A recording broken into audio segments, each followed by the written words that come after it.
Salve, salve família, Gabriel aqui na área. Estamos aqui em mais um podcast Dropando Ideias e hoje iremos falar sobre desenvolvimento infantil através do skate. E para isso, eu estou aqui com um cara que eu acompanhei o currículo dele aí, o meeting dele aí. E eu vou falar um cara que tem bastante propriedade para lidar com o assunto.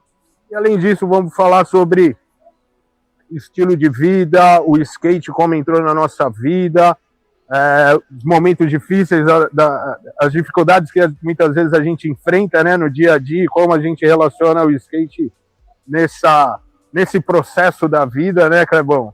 E para isso, já que você se apresentasse, falasse quem é o Clebão, como o skate entrou na tua vida, e um pouquinho já do trabalho aí que você faz aí no desenvolvimento infantil junto com as crianças, e no decorrer aí a gente vai desenrolando a nossa troca de ideia. Seja muito bem-vindo, Clebão, que Deus te abençoe demais, irmão. Vambora. Amém, amém, salve, salve, Gabriel. Isso aí. Primeiramente, muito obrigado, né, pelo espaço aí, pelo convite, de poder estar aqui compartilhando um pouco da minha experiência, um pouco da minha trajetória. E vamos poder aí hoje, aí, nesse tempo rico, né, poder conversar, trocar um pouco mais de ideia aí, que a galera consiga acompanhar e saber um pouquinho mais da trajetória, né? Bom, para quem não me conhece, eu sou o Kleber Silva, mais conhecido como Clebão, tive algumas fases de apelido aí, que é o normal do skate, né? Era moleque, era Clebinho, foi crescendo, virou Clebão. E hoje eu sou o tio Kleber, cara, conhecido no meio da molecadinha do skate, né? Aquele costume que eles têm de chamar todo mundo de tio.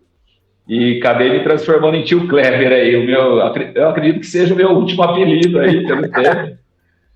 E isso aí, comecei a andar de skate, cara. Eu não sou natural de Franca, né? Eu sou nascido em São Vicente, litoral sul de São Paulo.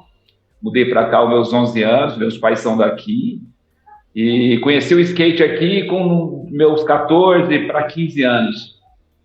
Entre algumas idas para o litoral matar a saudade lá do mar, cara. Em Santos já tinha uma galera andando de skate ali, já tinha uma febre ali, pessoal da H-Pro, inclusive já tinha até equipe de skate e tudo mais. E eu, fui um surfista frustrado, né, cara? Um surfista que perdeu o seu mar, cara. Mas sempre fui ligado ao surf, sou ligado até hoje, acompanho, gosto. Nossa. E tudo mais, né? O lifestyle do surf é muito legal, né, cara? E entre essas idas minhas aí, passar feriado com alguns parentes meus que ficaram morando lá ainda ali, me passa um cara na frente, assim, andando com aquele skateão bonito, com nose, com Gleber, com tail, sabe? E aquilo ali... Cara, foi paixão à primeira vista, cara. Eu bati o olho assim, já falei com meu primo, falei, pô, o que é aquilo ali? Ele falou, pô, são os skates profissionais, né? Já era comum você ver alguns skatistas andando no calçadão de Santos, ali no Gonzaga, ali no Beira-Mar, né? E ele me levou numa loja e cheguei nessa loja, cara, aí olhei na vitrine ali, aquele baita skate bonito, falei, pô, é isso que eu quero, vou levar isso para Franca, isso dá para praticar em Franca lá e vai ser meu alimento esportivo, cara, que até então tinha passado por algumas modalidades esportivas, mas não tinha me identificado ainda, né? E o skate foi paixão, cara. E aí vim conhecer a cultura, né? Aí você vem conhecendo o meio do skate mesmo, a parte da música. Sempre gostei de músicas alternativas, né? A maneira de se vestir também sempre foi um pouco descolado da manada, né, cara? Nós estamos aqui bem no interiorzão, assim, tem aquela coisa da modinha, todo mundo se veste igual. Eu sempre fui contra a cultura, cara. Sempre... É algo que vem do skate, né? A cultura do skate é a contracultura. É própria, cara, própria do skate, né? Às vezes até tirava sarro em mim, porque chegava com uma calça xadrez no meio da galera, ou essa calça de pijama aí, Kleber e tal. E depois, engraçado que todo mundo tava usando a calça de pijama, né? Porque o skate sempre ditou moda, né, Gabriel? Sempre tivemos à frente, né? Sempre, cara. O skate sempre levou, sempre teve um nível acima, eu digo, da cultura mainstream, né? Você falou um pouquinho da cultura musical. Eu gosto muito dessa vertente do skate punk, né? Principalmente do que você falou aí, essa transição do que você passou do surf para o skate, né, cara? Sim. Eu tô vivendo meio que uma transição skate, eu não abandono, não. Mas eu tô aqui passando uma transição do skate para o surf, cara. E é Legal. bem difícil, mas nessa questão de ditar moda, de ser contra a cultura, da autoafirmação, do movimento que vem do skate punk, dos anos 90 ali com hip hop, né, com a cultura de rua, cara, a gente sempre teve um nível acima, né, da cultura mainstream, e o underground vindo tomando espaço ali na moda, no esporte, nos esportes com prancha ali, tomando seu lugar na sociedade, trazendo influência para as pessoas, né? Exatamente, né? A gente até costuma dizer, né, que antigamente, né, Gabriel, a gente olhava para um cara, já olhava no pé dele, via que tinha um silver tape ali colado. Meu, esse cara anda de skate, já queria uma proximidade, queria trocar uma ideia, queria saber quem que era o cara, da onde que era, né, e tudo mais. Hoje eu acho que hoje misturou um pouco, né, cara? Hoje não dá só para você identificar o verdadeiro skatista pelo visual, né? Justamente porque a moda underground hoje, ela tá mainstream, né, cara? Ela cai para todo mundo, várias lojas vendem agora esse conceito streetwear, né? Então isso fez com que eu acho miscigenasse um pouco essa galera hoje, né? Não é só por isso, né? Hoje você precisa de ter um pouquinho mais de referência para saber se o cara é realmente skate ou não, cara. Exatamente, eu nem me arrisco mais, né, cara? Não dá, né? Mas uma coisa que a gente estava conversando aqui antes de começar, tal, você tá com 53, né? 54, cara. 54, e tá nativa ainda, né, cara? Ainda assim.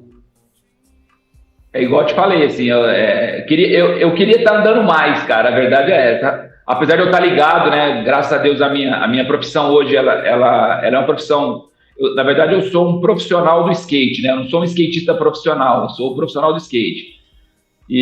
Mas assim, não tenho mais todo aquele vigor físico para conseguir andar o que eu quero, a minha cabeça quer, mas o corpo não responde, cara, a verdade é essa. A gente não tem mais 20 anos, né, Clebão?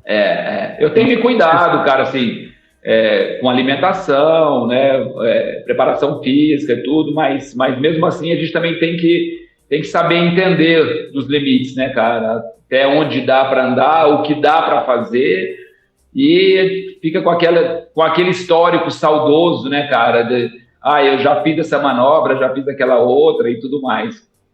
Perfeito, mas eu costumo dizer, a gente, depois de um certo tempo, a gente vai se redescobrindo no meio do skate, né, cara? Exato.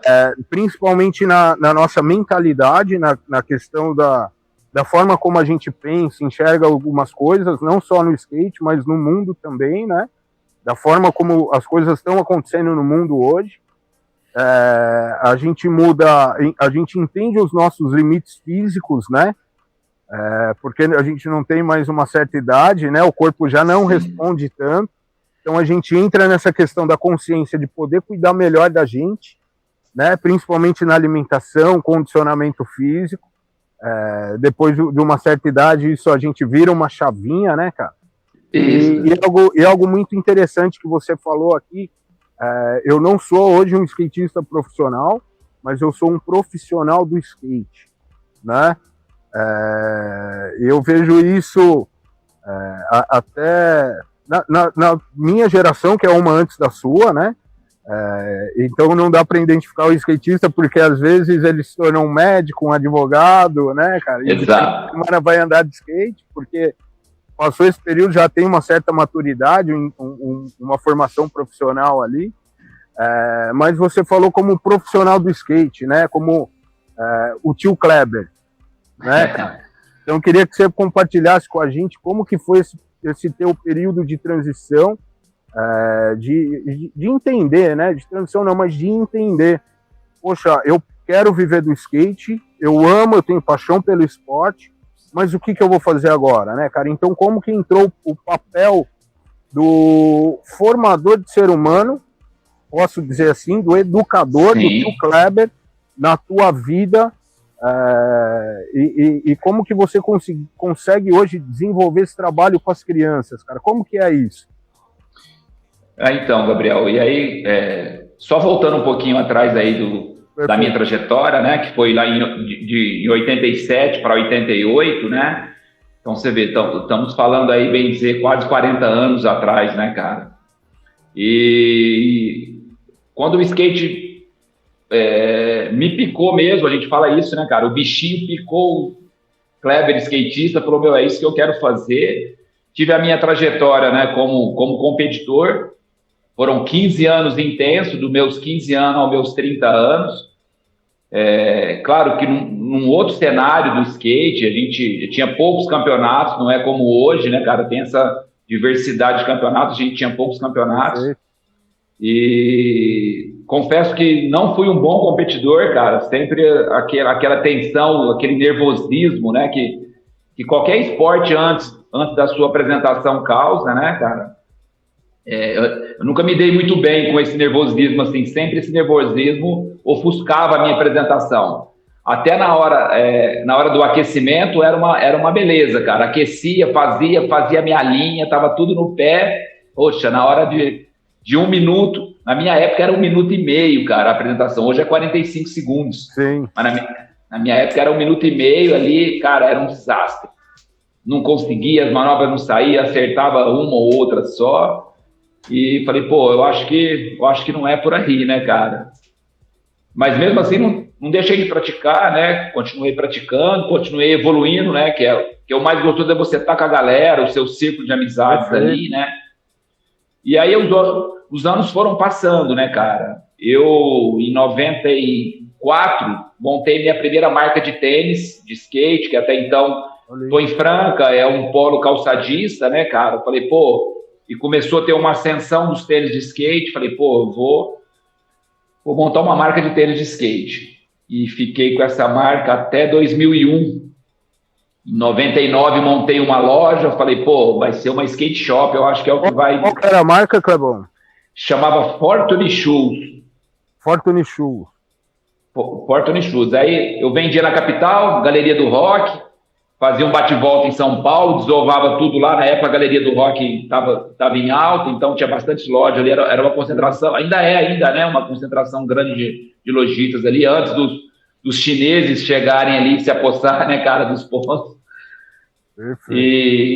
Mas aí acabou que não estava dando sustento legal, o que eu queria. Falei, poxa, eu preciso pensar num plano B. Montei uma skate shop em 99. Também fiquei até 2003, também não foi legal. Começou a vir meus compromissos familiares, né, cara? Meu primeiro filho nasceu em 97. Falei, pô, eu acho que também não vai dar. Aí tive que abandonar o sonho da skate shop e da primeira marca, cara. Mas mesmo assim ainda ficou aquela coisa ali, 2003, eu estava com 31, eu já não conseguia mais acompanhar as competições, né? Já fui sentindo o primeiro pique ali, né, que na parte dos 30 anos é o primeiro pique ali que você já vê que o seu corpo já não responde realmente a uma recuperação, né, de uma sessão, já não estava conseguindo andar mais uma tarde toda de skate, andava só umas 2, 3 horas.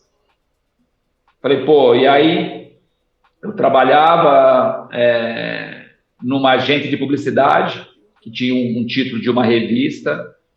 E aí tinha um amigo meu que fazia parte de uma ONG, cara.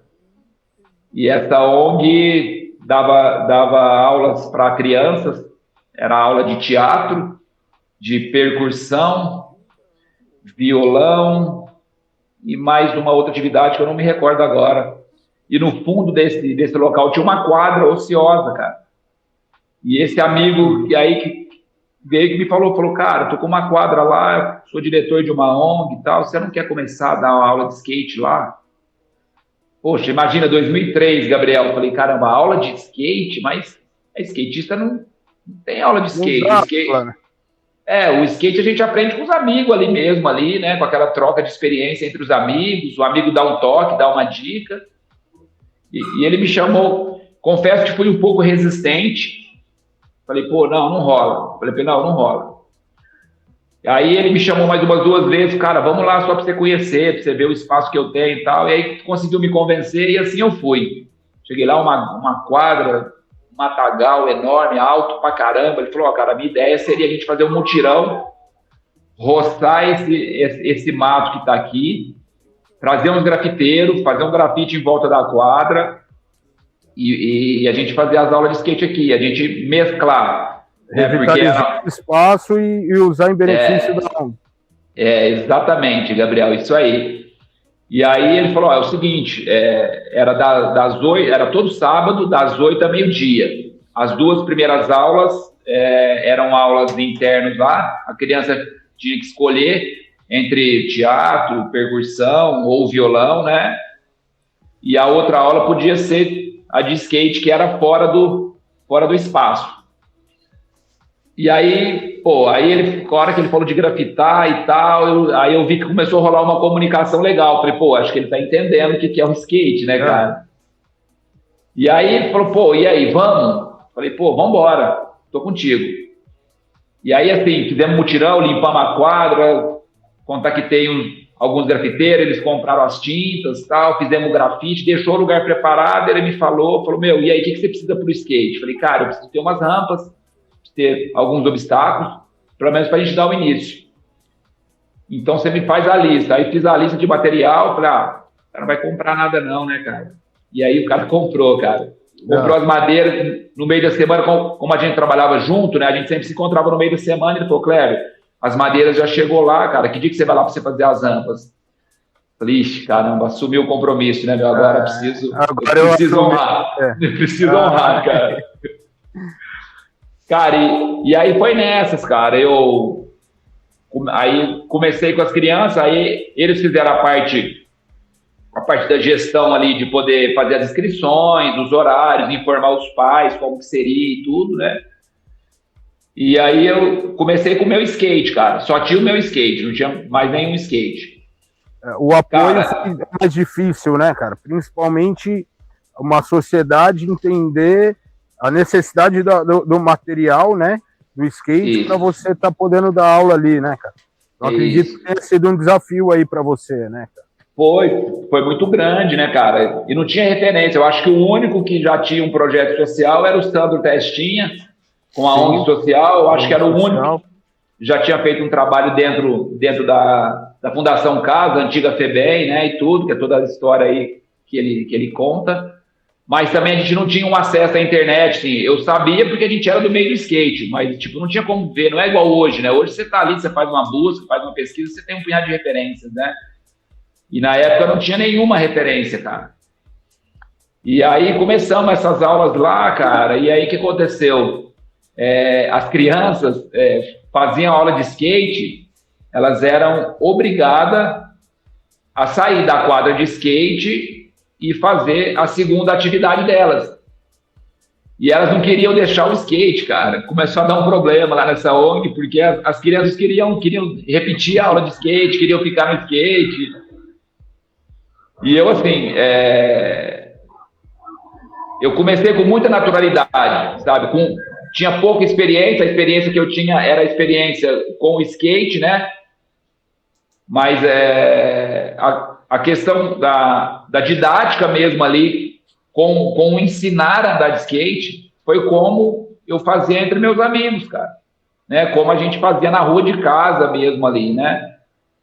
E eu fui pegando gosto, Gabriel. Fui vendo, falei, nossa, que legal. E aí me deu aquele start. Falei, não dá para mim mais competir nos campeonatos, não dá para mim ser aquele skatista core que tá o dia inteiro em cima do skate, mas eu acho que dá para eu começar a ensinar uma galera a andar de skate, cara. Perfeito. Vou pedir um minutinho para vocês, a gente vai dar uma pausinha aqui, vou dar uma encerrada na transmissão. Que tá e nós vamos abrir só para mim fazer um pagamento aqui. E tem o time aqui, André, acho que a minha vai cair em 15. A minha também vai cair, só que eu vou pagar aqui um pouco mais. Tá, é assim mesmo, tá, Clebão? Não, tranquilo. A gente usufruiu até onde deu, depois...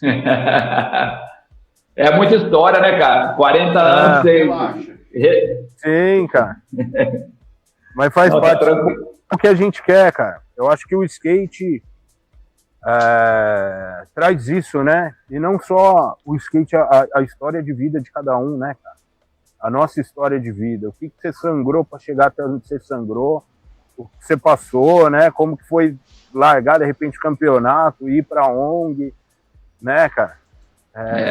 Aquele momento, a gente vai desenrolar a ideia aqui, onde você pensou em desistir, Clebão? Né? E o que te fez continuar e tal. Sim. Mas é história de vida, cara. A ideia, o intuito nosso é esse. É trocar essa ideia e... Não, é importante, cara. E que isso semeie novas pessoas, né, cara? Que elas se sintam também... Ver que é difícil para todo mundo, né, cara? Não tem nada perfeitinho, pronto. Perfeito. Cada um tem sua história, né? Eu acho que... Voltamos? Podemos continuar. Então tá.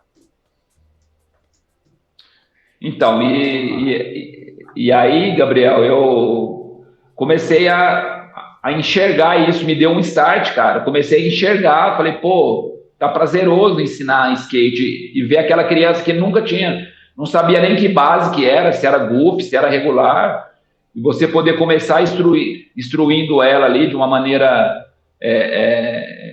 bem rústica, né, vamos dizer assim, pelo aprender do skate mesmo, né, que eu não tive professor, né, cara, a minha escola foi meus amigos, eu falo isso, cara, a minha escola foi meus amigos, né, eles me ensinaram, né, e vice-versa. Falei, pô, que legal, e aí as crianças não queriam, cara, as crianças faziam aula com o tio Kleber, e aí não queria ir para aula de violão, não queria ir para outra aula, o professor tinha que ir na quadra, a quadra era no fundo, cara, ia lá na quadra buscar as crianças, e eu fui falando... Não, a gente não pode fazer 2 aulas, não pode, são 2 atividades diferentes, até porque tem uma outra turma para vir, eu era sozinho, depois teve 2 amigos que vieram comigo, porque o projeto foi crescendo, né, cara, a adesão foi muito boa, foi crescendo, só que aí, infelizmente, eu fiquei de 2003 a 2005, foi bem rápido, foi 2 anos, cara. E aí eles perderam esse espaço, era um comodato da prefeitura, e esse comodato venceu, tiveram que desocupar. E aí tiveram que desocupar, foram para outro lugar e falaram, pô, Kleber, nós vamos mudar do prédio e para onde nós vamos, não tem um espaço que dá certo para você, cara. E infelizmente nós vamos ter que romper. Poxa, para mim foi muito triste ouvir isso, porque eu vi o tanto assim que as crianças estavam envolvidas com o projeto, não queriam faltar, todo sábado estava todo mundo lá, mas eu falei, poxa, eu não vou parar, eu não vou desistir, né? Falei, eu vou para outro lugar. Fui para uma escola no período de 2005 para 2006, tinha o programa Escola da Família, um programa do governo, que as escolas ficavam abertas no final de semana. E você trouxe o skate para esse projeto? E aí eu peguei os obstáculos, né, eles me doaram os obstáculos, eu já estava com uns 2, 3 skates reserva, começou a criar um formato de projeto mesmo, né, independente do que eu tinha feito com a ONG. E aí fui para essa escola, ficou durante 1 ano nessa escola, e aí eu fui para a pista pública. E aí eu não parei mais, cara, e aí tô até hoje, peguei todas as fases, o projeto cresceu pra caramba depois que eu fui, que é lá pra pista do Bueno, revitalizei Esse projeto tá contigo, você tá com ele desde 2005, é isso? Eu tô com ele, porque assim, ele teve vários formatos, né, hoje ele tá híbrido, ele não é um projeto totalmente social. Quando eu fui lá pra pista, ele era totalmente social, totalmente gratuito. Eu cheguei a ter, pra você ter uma ideia, cheguei a ter 80 crianças, cara. Nós éramos em 6 voluntários. O projeto cresceu quando eu migrei para a pista, cresceu pra caramba o projeto, porque já é o local, já tinha umas crianças que iam com seus pais ali, e o pai nunca teve contato com o skate, não sabia instruir, e aí foi só crescendo, cara. Cheguei a ter 80 crianças ali. Que bom, Clebão. Você falou uma questão aí que eu quero pegar nesse ponto, dos pais levarem as crianças, né? As crianças terem esse contato com o skate, de repente vendo você dar aula, fazendo as aulas ali, né, nesse trabalho seu, e como que é muitas vezes para os pais, porque a criança você põe em cima do skate e deixa ela andar, né, cara? Vai cair, vai calar um joelho, vai chorar, mas nunca vai embora de mal do skate, né? E como que é a questão de você fazer esse trabalho com os pais, de você mostrar para os pais a forma segura de você estar conduzindo o filho deles ali para estar andando de skate, cara? Como que é trabalhar isso, essa segurança com os pais? Hoje está um pouco mais aceitável, né? Depois da onda olímpica aí que veio com a Raíssa, mostrando que uma menina de 13 anos tem uma habilidade absurda em cima do skate, é um talento, né? Mas antigamente tinha bem mais medo, assim. O pai chegava, a primeira coisa que o pai, mais a mãe, o pai geralmente quer que o moleque, né, suba em cima, quer que o moleque saiba andar e tudo mais. Geralmente as mães são mais protetoras, né? Sim. Então a mãe tinha aquele certo resquício, nossa, meu filho vai quebrar o braço, meu filho vai cair, vai quebrar a perna. E eu sempre fui tendo uma abordagem tranquila com eles, né? Explicando para eles que isso do skate, todo esporte tem, né? Que o filho dela corre o risco de quebrar o braço andando numa bike também, né? Ele corre o risco brincando numa árvore, ele corre um risco tendo um esporte de contato, tipo o futebol, os moleques racham, vem dois e se racham na bola, né? Eu costumo dizer, eu me machuquei mais jogando bola do que andando de skate, cara. Com certeza, isso... de pau. As estatísticas mostram. E como eu tenho conhecimento do histórico do skate, né? Nós, skatistas, nós carregamos aquele estigma das rodas de ferro, bem lá atrás, na época dos rollerblade, né? Dos anos 70, que a indústria americana parou de fabricar, a empresa foi até processada pelo governo americano, porque estava vendendo os brinquedos que estavam causando dano nas crianças, e a gente carrega esse estigma até hoje, né? Isso respaldou em nós aqui também, né, cara? Mas assim, eu sempre explico, né? Primeira coisa que eu peço hoje, né? Eu peço equipamento de segurança. Então a criança... Perfeito. O pai traz para poder fazer o contato comigo, eu me preocupo muito com isso, sabe, Gabriel? Porque eu acredito que faz parte. Hoje o meu projeto ele é híbrido, tá? Eu tenho algumas crianças que pagam para poder receber a minha aula e, ao mesmo tempo, eu tenho uma parte que ela é social. É social. Então, quando o pai vem me procurar e a criança ainda não está totalmente preparada, às vezes nem tem o skate, a criança só quer andar, o pai ainda não comprou o skate. Então, eu tenho os equipamentos de segurança para poder colocar as primeiras aulas, criança se adaptou, gostou, aí eu vou orientar o pai para comprar o equipamento. E outra coisa, o equipamento certo, né? Porque tem muito equipamento vagabundo, cara, que o pai acha que o filho está protegido e é aquele equipamento que vem no Danone. Aquilo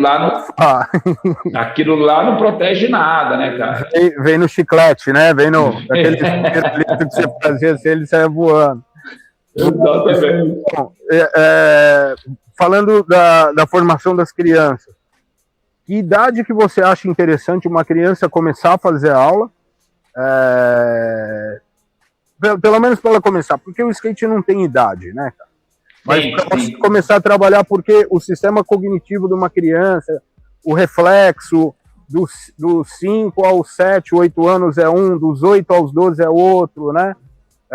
Que idade que você acha ideal aí para uma criança começar a fazer as aulas? Eu acho assim, Gabriel, apesar de eu ter tido alguns mais novos, tá? Mas eu acredito que na faixa de 4 a 5 anos, e depende muito do temperamento da criança. Eu já tive criança com 3 anos que subiu em cima do skate e respondeu legal. É uma criança totalmente ativa, né? Então, antes de eu receber a criança, eu faço uma anamnese, cara. Eu tenho uma ficha que eu peço para os pais preencherem ali tudo certinho, até para eu conhecer um pouco mais da criança, né? E aí eu monto um plano de aula. E claro que esse plano de aula ele vai variando de acordo com a evolução da criança, né? Tanto com a evolução como na dificuldade. né? Não é igual para todo mundo. Cada criança tem uma habilidade para aprender, né?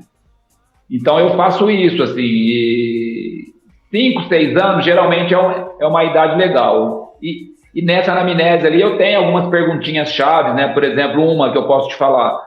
Se a criança tem algum costume de andar num patinete, se já se equilibra sozinho na bike. Então ali já são indícios se a criança tem uma habilidade ou se ela até tem uma dificuldade que precisa ser desenvolvida para poder estar em cima do skate e realmente ter o domínio total do skate. Perfeito, Clebão. E dentro dessa tua trajetória aí como educador, né?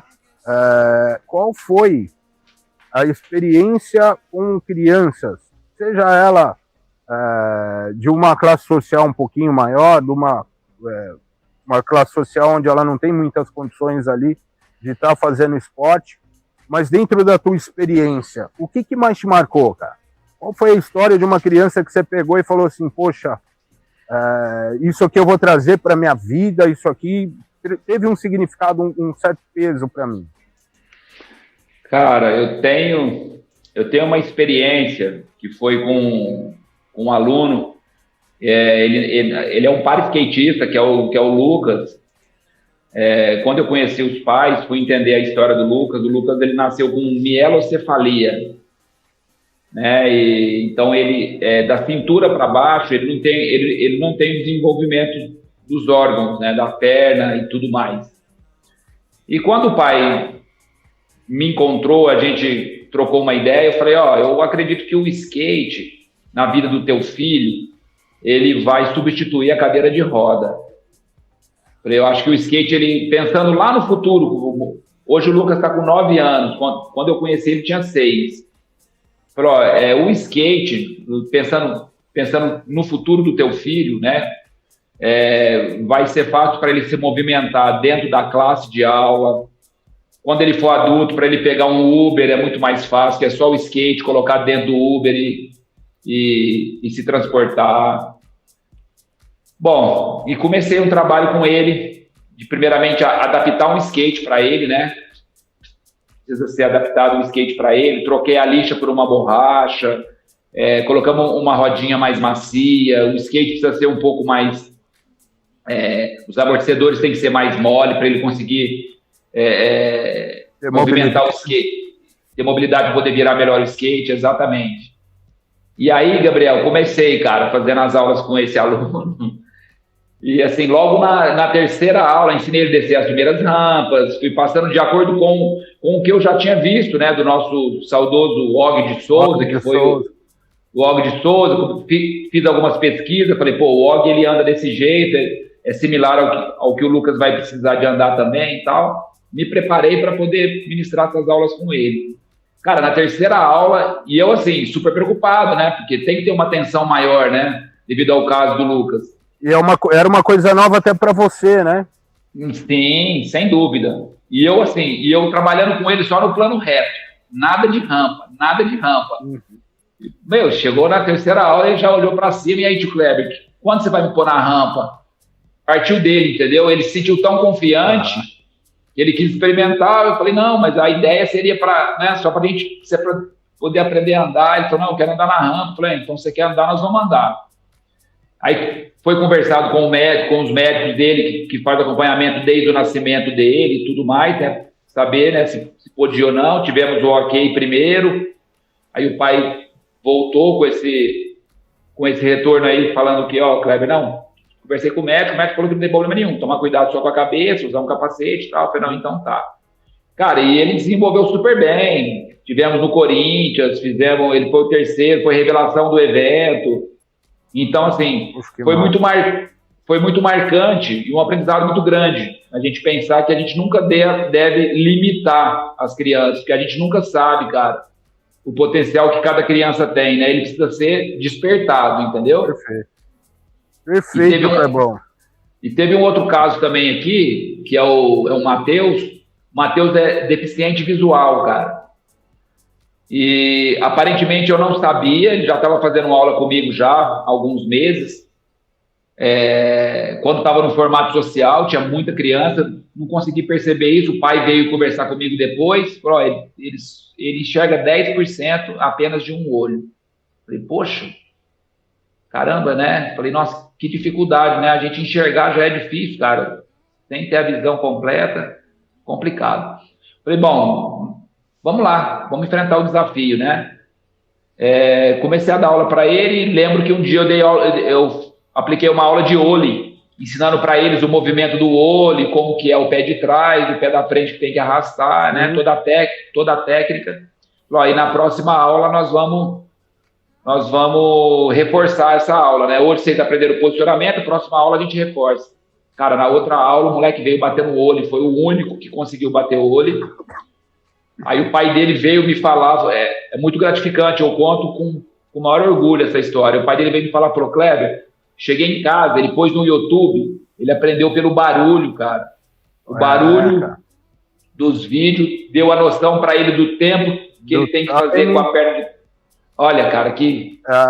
Mas geralmente a criança e até o adulto, quando tem essa deficiência, falando um pouquinho de deficiência auditiva, visual, quando a criança tem uma certa dificuldade, essa certa deficiência visual, ela desenvolve outros sistemas, né, dos sentidos, para ela estar utilizando no dia a dia, ela fica mais sensível, né? É como se esse sentido ele se expandisse de uma forma sensorial ao ambiente que ela está, para ela poder ter o dia a dia, o convívio dela ali. Então, às vezes você pega um ser humano, igual uma criança, vou usar o exemplo, que de repente 100%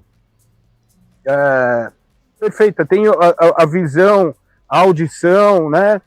Não tem uma certa deficiência, e ela tem dificuldade para fazer algumas coisas, e a gente pega outras crianças que têm deficiência, que tem uma certa facilidade enorme para fazer algumas outras coisas, para fazer essas coisas, né?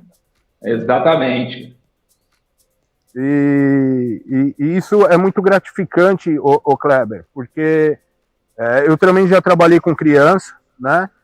Muitos anos atrás, fiz um projeto também, na época da minha faculdade, isso em 2007, que foi sobre inclusão social, inclusive por meio do skate. Dava para abranger mais, trazer cultura de rua, o hip hop, o break e tal, até o grafite, né, nas artes. E é o que eu falo, cara. Isso, quando a gente vê uma criança desenvolvendo essas habilidades, superando os limites dela, né, cara, isso é gratificante pra gente.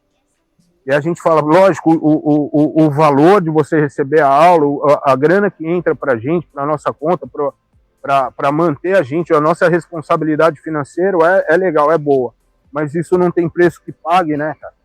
Você vê uma criança se superar, entender um pouquinho, dentro da dificuldade da limitação dela, quando a gente vê a criança desenvolvendo isso, cara, é um negócio que pra gente acaba sendo gratificante, e a gente meio que acaba entendendo um propósito nosso aqui, né, cara? Sem dúvida, Gabriel, sem dúvida. Eu acho que o valor monetário, eu acho que, pelo menos no meu caso, ele é o de menos, cara. A gratidão de poder realmente ver a criança, né? A alegria que a criança tem, você, às vezes, muitas vezes, até chegar a corrigir alguma dificuldade que a criança tem na parte motora, através do skate, isso não tem preço, cara. Perfeito, Clebão. E uma coisa muito interessante que eu achei aí, enquanto a gente estava aí trocando ideia, com o André e tal, ele me mandou o portfólio, você dentro do skate, dentro de se profissionalizar no skate hoje, como o tio Kleber, você fez alguns cursos de construção de rampas. Né? Fez um. Eu acredito que isso te ajuda muito a pegar uma criança que tem uma certa dificuldade, entender o raio da rampa, né? Com certeza. Pra você trabalhar uma linha na sua cabeça que você sabe que ela vai desenvolver melhor naquela linha, né? Para ela chegar a atingir, né, o que foi proposto ali no dia da aula, né, e tudo mais. E isso acaba sendo importante para você, né, cara? Todo esse conhecimento, por mais que às vezes a gente fala, eu não vou utilizar isso. Não, tudo que a gente faz é válido, cara. Tudo que a gente faz na nossa vida, uma hora nós vamos usar isso a nosso favor, né, cara? Exato. Então, a gente teve essa visão, né? Na verdade, assim, ó, eu sempre fui bem envolvido e bem atuante, até porque venho de uma geração carente, né, Gabriel? Que não tinha pista, não tinha nada, a gente tinha que fazer as rampas na porta de casa do bairro e passava a tarde inteira andando só numa rampinha lá e tava tudo certo, tava feliz pra caramba, né? No final do dia ficava feliz. Então, quando começou a aparecer essas oportunidades, né, os primeiros cursos, os workshops, tudo que eu tive a oportunidade, que eu vi que ia agregar para a minha pessoa, cara, não pensei duas vezes. Fui lá e fiz. Que bom, cara. É isso, a gente nunca tem que deixar de buscar o conhecimento, né? Lógico que existem momentos da nossa vida que a gente tem condições para fazer algumas coisas, outros nós temos outras responsabilidades, mas o conhecimento, por mais, às vezes, é que só a gente entende aquilo que a gente quer para a gente, né, cara? Às vezes a gente vai compartilhar uma visão profissional, uma visão de trabalho, mas só a gente compreende. E as pessoas no externo, às vezes, não conseguem visualizar isso, entender algumas coisas. Então, dentro dessa questão, às vezes a gente passa as nossas dificuldades financeiras que sejam, né? Processos normais, naturais da nossa vida, do nosso processo aqui como ser humano. Mas você chegou a algum momento da tua vida, Clebão, que você falou, cara, isso não é mais para mim, eu cansei, vou desistir, vou parar com isso. Seja no skate, seja fora do skate, cara, onde você sangrou assim? Você falou, cara, não aguento mais, né? E que você pode hoje trazer e falar assim, não, o skate me salvou nesse ponto. Ô Gabriel, eu assim, cara, eu não consigo ver a pessoa que eu sou hoje se você tirar o skate da minha vida, cara. Se você fizer essa pergunta para mim, Clebão, quem é você sem o skate? Eu não consigo te responder, cara. Porque, igual eu te falei, desde os meus 15 anos, quando eu tomei a decisão de andar de skate, eu fui a fundo mesmo, sabe? De conhecer. Depois veio a parte da cultura, fui conhecendo, né, o tão abrangente que é o skate, aí me apaixonei ainda mais. Mas eu nunca tive, cara, esse tipo de pensamento. Mesmo pegando várias décadas do skate, né? Eu peguei época que o skate estava lá em cima, época que o skate desceu, depois subiu de novo, plano Collor, correndo da polícia, lei estadual que a polícia vinha atrás da gente. Então, passei todas essas fases, mas nunca, em nenhum momento, passou pela minha cabeça e falei, eu vou parar de andar de skate.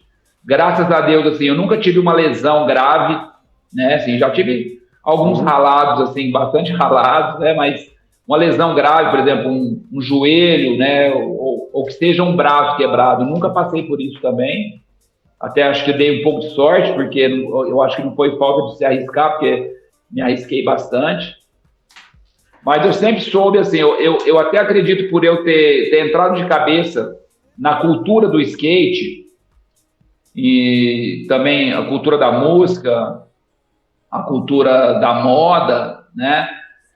Então, eu acho que sempre quando o skate estava muito embaixo, eu estava pro lado da música.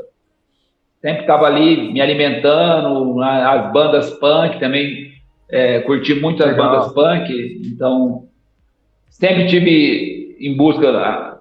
Na época a gente não tinha muitos skate shop, né? A gente tinha, você tem uma ideia, eu fiz um curso de pintura para poder fazer minhas camisetas, cara, pintura em tecido.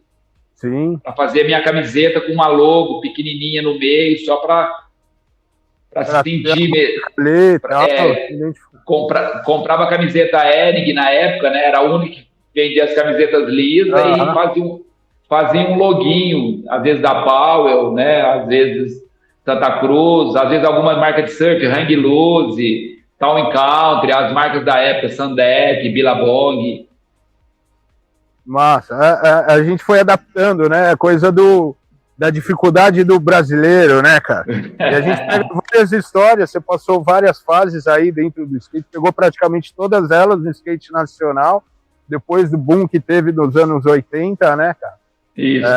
E a gente via muito isso, os gringos vinham pra cá a galera andava com shape pintado à mão, né, cara? Santa Cruz escrito à mão e tudo mais. Então a gente tem essa resiliência, né? Algo que o skate traz pra gente, essa resiliência de passar esses momentos de dificuldade. Vejo hoje uma galera que meio que ficou parado no tempo naquilo, né, no skate e tal, espera hoje acontecer muita coisa. E por outro lado eu vejo pessoas como você hoje, que eu acredito que é a grande maioria, que pegou do skate, fez do skate sim o lifestyle, né, cara? Fez que vivem, tem essa identidade, tem essa base, tem essa estrutura. E algo que não pode, que eu não vejo passar batido, principalmente em você, que foi a resiliência que o skate trouxe.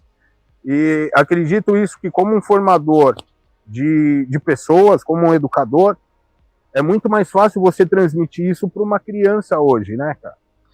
Sim, sem dúvida, sem dúvida. Todos esses cursos, né, que eu fiz, essa bagagem ao longo dos anos aí, hoje me tornou um professor mais completo, né, cara? Eu consigo passar isso para as crianças. Eu até falo, né, que assim, eu não ensino só a andar de skate, né? Eu ensino o aluno a entender da cultura do skate, né? O aluno que faz aula comigo, ele vai aprender a andar, ele quer aprender a andar, ele quer saber andar, quer saber fazer as manobras, mas ele sai, depois de fazer uma aula comigo, ele vai sair sabendo um pouco da história. Eu sempre aplico a história, a filosofia, a cultura, né? Conto alguns relatos. Eu me preocupo muito com isso, para não ser só um skatista vazio. O dia da manhã, às vezes ele não vai ser um skatista, não é todos que vão se tornar skatista, né? Às vezes ele tem uma passagem, eu acredito que o skate vai levar para a vida dele vários benefícios de desenvolvimento motor, isso é fato, né? Só que ele vai saber que o skate ele foi criado de uma certa forma, que existiu a galera lá atrás e toda a história que o skate tem, né? Perfeito, isso eu acho muito importante. Eu digo, eu peguei isso com um amigo que está até em Franca, o Luizão. Luizão, sim. Luizão. Pô, meu irmão, cara, foi o cara que quando eu voltei a andar, não canso de falar isso, não vou cansar de falar, mas foi um cara que me apresentou o André também, né? Já conheci o André, mas fez eu me reaproximar do André, né? Legal. Mas o Luizão é um cara assim, pra mim, voltar a andar de skate, cara. Se não fosse o Luizão, eu não estaria andando hoje. Olha, né? Que importante. Então, é um grande amigo meu e um negócio que eu peguei dele também, cara. Anos 80 também, eu tinha um skateão tal do Paraguai e não tinha acesso, né, cara? Eu ia às vezes na loja do Rui, na Life, na Corsário, quando ele começou a Corsário, eu ficava vendo as rodinhas, ficava vendo, e meu olho brilhava, né, cara? E por não ter condição, hoje se você pegar a configuração dos meus skates, é tudo anos 80, cara. É tudo Powell e tal. E o que eu peguei com ele foi, eu virei um pouquinho, eu gosto do conhecimento, né, cara? Da história do shape, das rodinhas, eu gosto das Dragon, sabe? A composição, o rolamento suíço, o rolamento italiano e tal. Então eu trago isso comigo, né, cara? Legal. Eu tenho isso comigo, não é só andar, né? É conhecer a história também, essa vertente do skate punk, depois passar pelo hip hop, da modernização do shape, né? Da evolução do shape, na verdade. Exato. Da história das rodinhas nacionais, né, cara? Da Mosca, Narina, Anarquia, né, cara? Quando começou a fazer, veio da aviação, né? Do cara que fabricava componente para avião e tal, que tinha fábrica.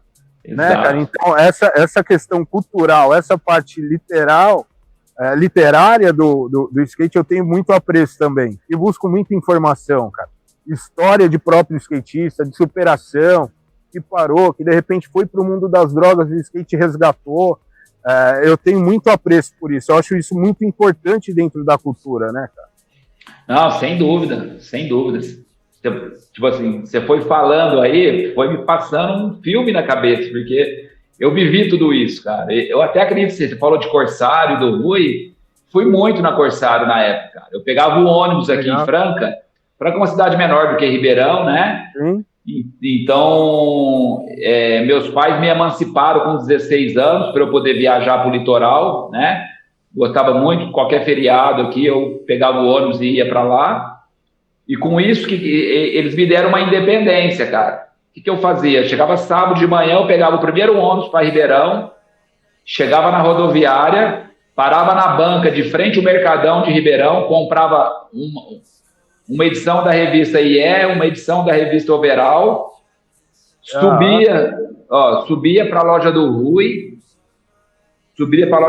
ali para bater papo, conhecer, comprar talvez, às vezes cheguei a comprar até 2 shapes de uma vez, para deixar um guardado, porque em Franca não tinha skate shop ainda. E quando era Corsário, eu fazia a mesma coisa, né? Pegava o ônibus para chegar até lá na Corsário, ia lá justamente para poder comprar algumas coisas e vislumbrar, né, o skate, aquela mini ramp que tinha o Ralph lá no fundo, e trombar uma galera assim, né? Gente, né? Eu descia de carro ali com meu pai, ficava vendo a galera andar, eu falava, cara, eu quero isso para mim. Eu quero viver isso um dia, né, cara? Legal, eu vivi isso, cara. E massa, Clebão, que legal, cara. Clebão, nós estamos estourando já o nosso tempo aqui, já estouramos, mas legal.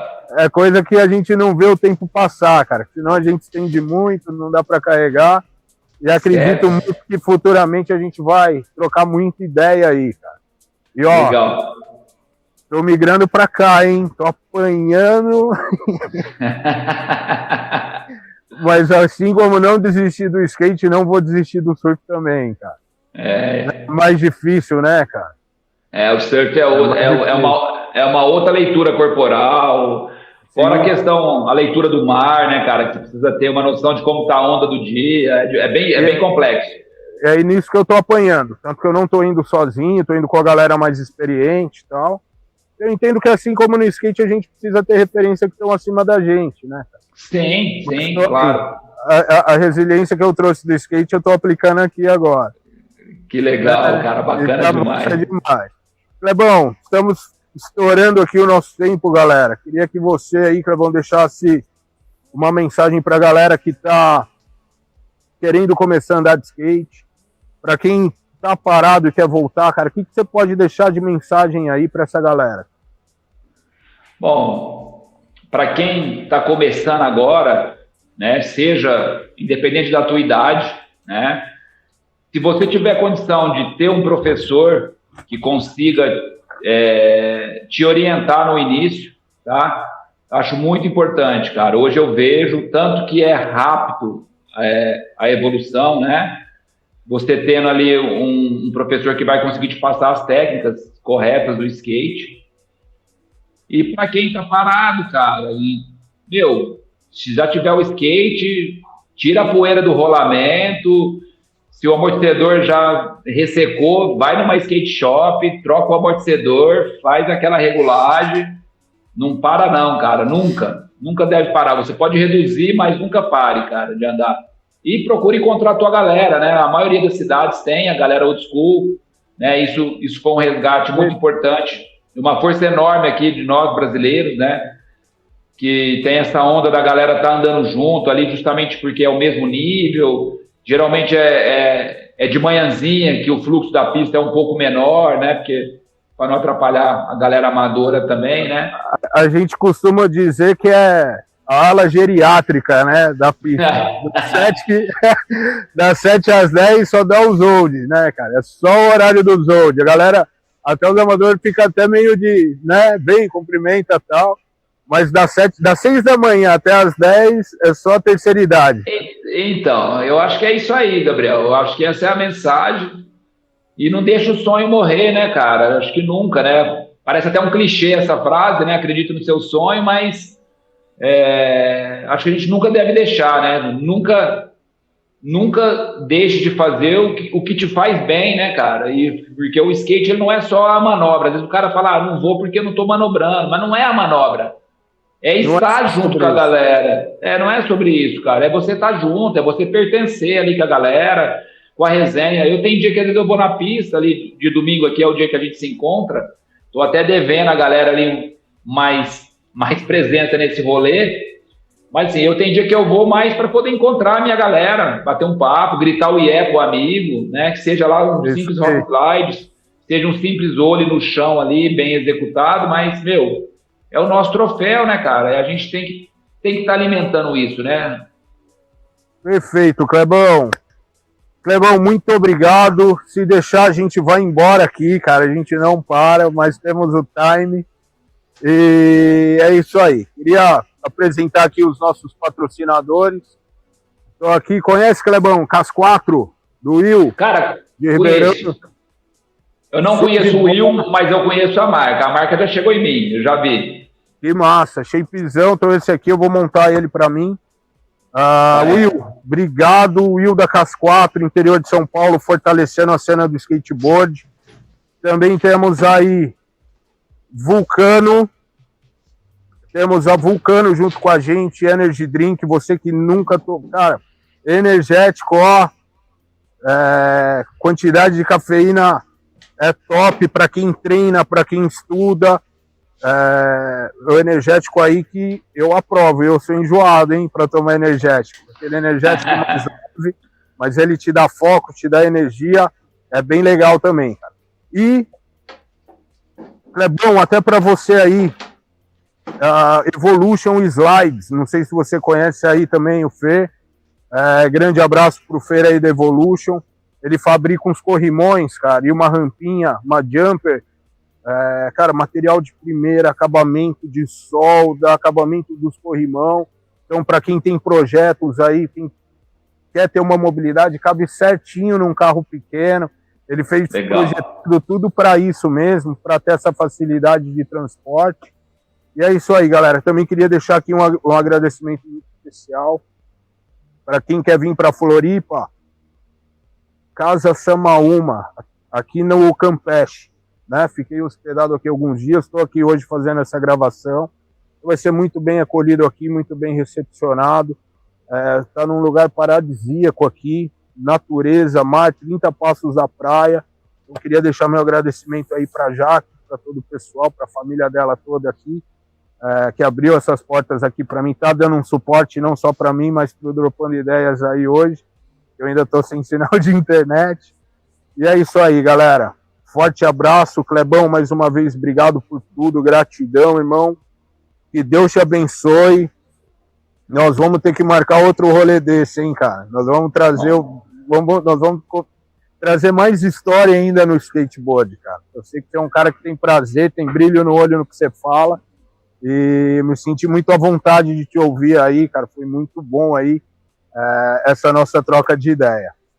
Deixar um abraço aqui forte para André Maia, diretamente dos nossos estúdios aí de Ribeirão Preto. Andrezão, se não fosse por você, isso aqui não estaria acontecendo. Obrigado, meu irmão. Você é um cara querido que mora no meu coração. Um irmãozão que Deus me deu. E é isso aí, galera. Vamos ficando por aqui. Forte abraço. Até a próxima semana. Deus abençoe a todos.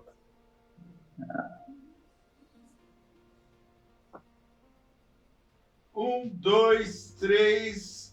Acabou. Não precisa desligar, não. Foi. Tá, minha bateria aqui já tá na quimba, hein? Qualquer coisa. A minha eu puxo pra carregar. 1h30 aqui ligado, cara. Boa. O programa ficou maravilhoso. Enquanto deu para transmitir, eu vou transmitir. O Instagram tem um bug que ele para em 1 hora. Então ele deu uma cortadinha. Quanto deu para transmitir, eu transmiti. Tá tudo gravadinho aqui. Eu só vou dar uma pausazinha na gravação no registro, senão a gente fica com